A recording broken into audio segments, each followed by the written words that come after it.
Hello everyone, welcome to study with Shri.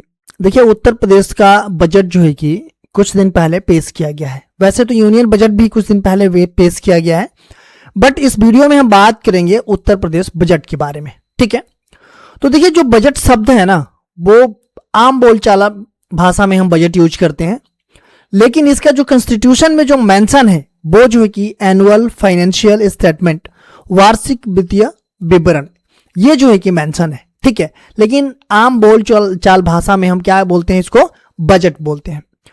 अगर हम बात करें यूनियन बजट की, तो उसका जो मेंशन है वो अनुच्छेद 112 में मेंशन है। ठीक है, और जो स्टेट अपना बजट पेश करते हैं उसका क्या किस अनुच्छेद में मेंशन है, तो वो जो है कि अनुच्छेद 202 में मेंशन है।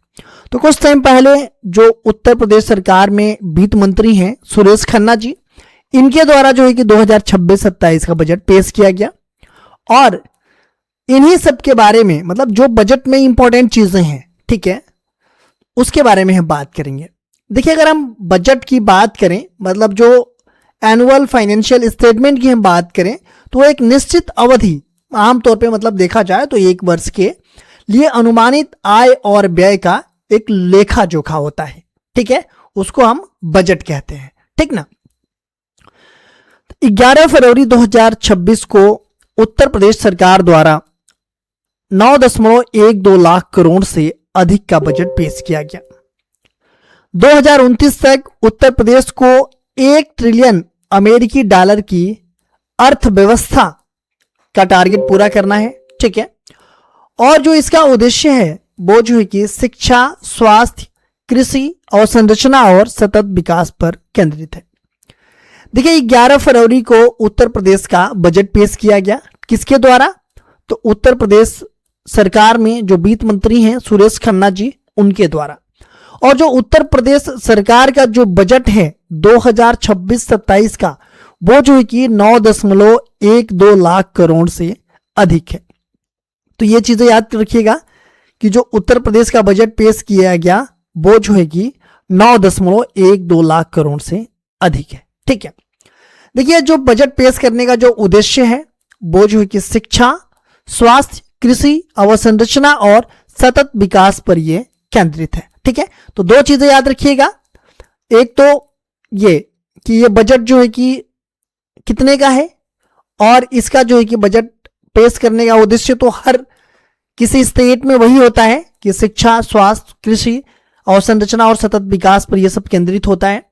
और यहाँ पे एक चीज और लिखी गई है कि 2029 तक जो उत्तर प्रदेश को 1 ट्रिलियन अमेरिकी डॉलर की अर्थव्यवस्था बनाना है, तो इसका टारगेट जो है कि 2029 तक रखा गया है। ठीक है, अब हम यहाँ पे बात कर लेते हैं बजट की जो मुख्य बातें हैं, जो इंपॉर्टेंट बातें हैं उसके बारे में। ठीक है, देखिए, वनडे एग्जाम में तो बिल्कुल सीधा सीधा क्वेश्चन आएगा, उत्तर प्रदेश का बजट कितना है। एक्चुअल में अगर देखा जाए तो यह है आपका 9,12,696.35 करोड़।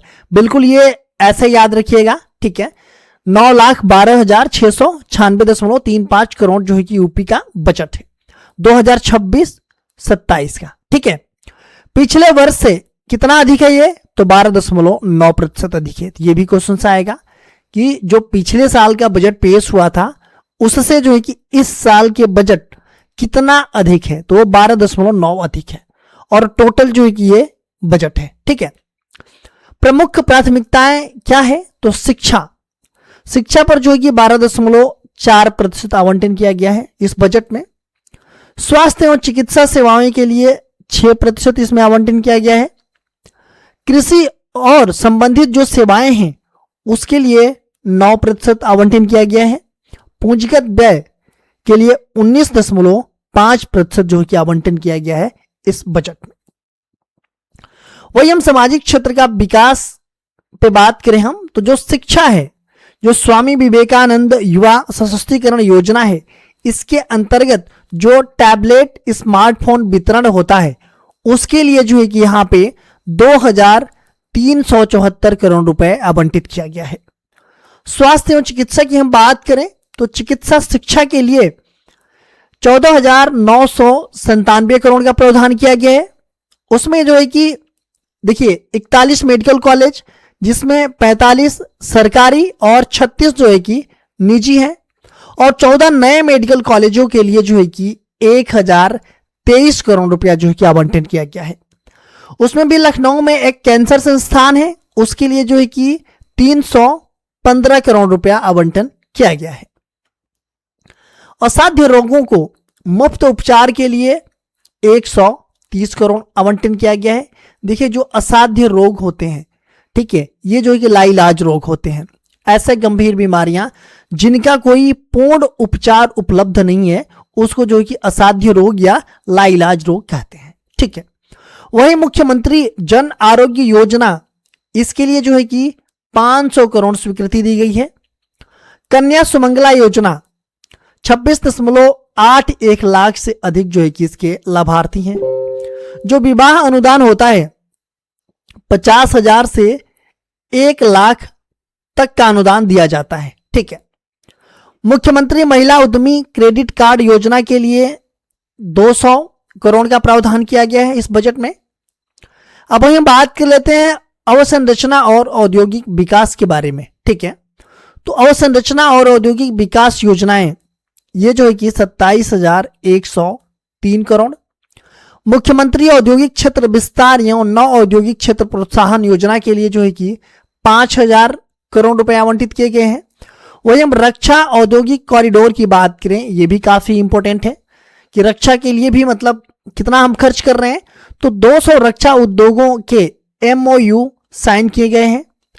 उसमें ये जो है कि 35,280 करोड़ का निवेश जो है कि अनुमानित है, और 53,263 प्रत्यक्ष रोजगार की भी उम्मीद है। ठीक है, अब सड़कें और पुल के बारे में अगर हम बात करें, तो निर्माण और चौड़ीकरण के लिए जो है कि 34,468 करोड़, मतलब सड़क निर्माण और सड़क की चौड़ीकरण के लिए जो कि 34,468 करोड़ रुपए आवंटन किए गए हैं।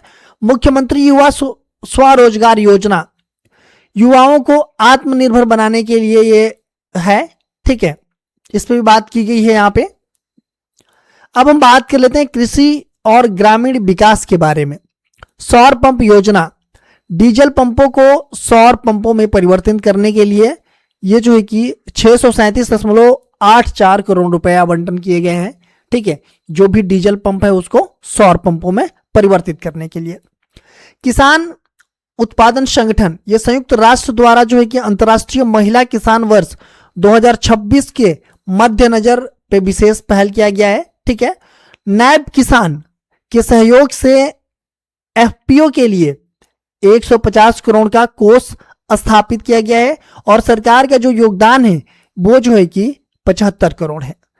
प्रत्येक पात्र FPO को 50 लाख तक का ऋण सीमा भी तय किया गया है। कृषि निर्यात केंद्र किसानों की आय बढ़ाने और वैश्विक बाजारों से जोड़ने हेतु विकसित किए जाएंगे। वहीं गन्ना किसानों के लिए जो पेराई सत्र है 2025-26, इसके लिए गन्ना मूल्य में 30 प्रति क्विंटल की बढ़ोतरी की घोषणा भी की गई है इस बजट में। कानून व्यवस्था और प्रशासन की अगर हम बात करें, तो पुलिस अवसंरचना, गैर आवासीय पुलिस भवनों के लिए भी ये जो है कि 1,374 करोड़ रुपए आवंटन किए गए हैं। वहीं आवासीय सुविधाओं के लिए 1,243 करोड़ आवंटित किए गए हैं। नवगठित जिलों में बुनियादी ढांचों के लिए 346 करोड़ रुपए आवंटित किए गए हैं। वहीं अग्निशमन केंद्रों के लिए भी 200 करोड़ रुपए आवंटित किए गए हैं। बहुमंजिला इमारतों में अग्निशमन प्रणालियों के लिए 190 करोड़ रुपए जो है कि आवंटित किए गए हैं।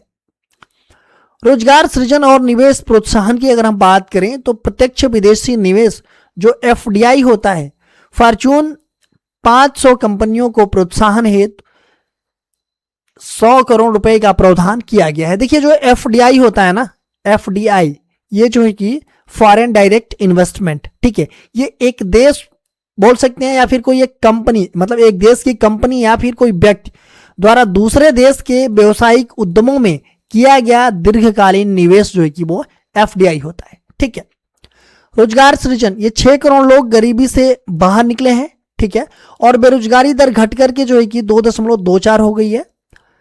इसमें जो है कि 16,000 प्लस परियोजनाएं, मतलब 15 लाख करोड़ रुपए का निवेश है। और प्रति व्यक्ति आय जो 2016-17 में ये जो है कि 54,564 थी, वो बढ़ करके जो है कि 1,09,844 हो गई है। ठीक है, अब हम बात कर लेते हैं प्रश्न की। ठीक है, कि उत्तर प्रदेश बजट जो 2026-27 के संदर्भ में यह बात कर रहा है कि निम्नलिखित कथनों पर विचार कीजिए। पहला क्या बोल रहा है कि वित्तीय वर्ष 2026-27 के लिए उत्तर प्रदेश सरकार द्वारा प्रस्तुत बजट की कुल राशि 9.12 लाख करोड़ से अधिक है। दूसरा यह बोला जा रहा है कि यह बजट पिछले वर्ष के बजट की तुलना में लगभग 12.9% अधिक है। तीसरा यह बोला जा रहा है कि बजट में शिक्षा क्षेत्र के लिए कुल आवंटन 12.4% निर्धारित किया गया है। उपरोक्त कथनों में से कौन से कथन सही है? ऑप्शन ए केवल 1, ऑप्शन बी केवल 1 और 3, ऑप्शन सी केवल 2 और 3, ऑप्शन डी 1, 2 और 3। तो इस प्रश्न का जवाब आप लोग कमेंट बॉक्स में दीजिएगा। अगर वीडियो अच्छा लगे तो एक लाइक जरूर कीजिएगा। अगर हमारे चैनल पे आप नए हैं तो चैनल को सब्सक्राइब कर बेल आइकन को प्रेस कर लीजिएगा और अपने दोस्तों में अधिक से अधिक शेयर कीजिएगा।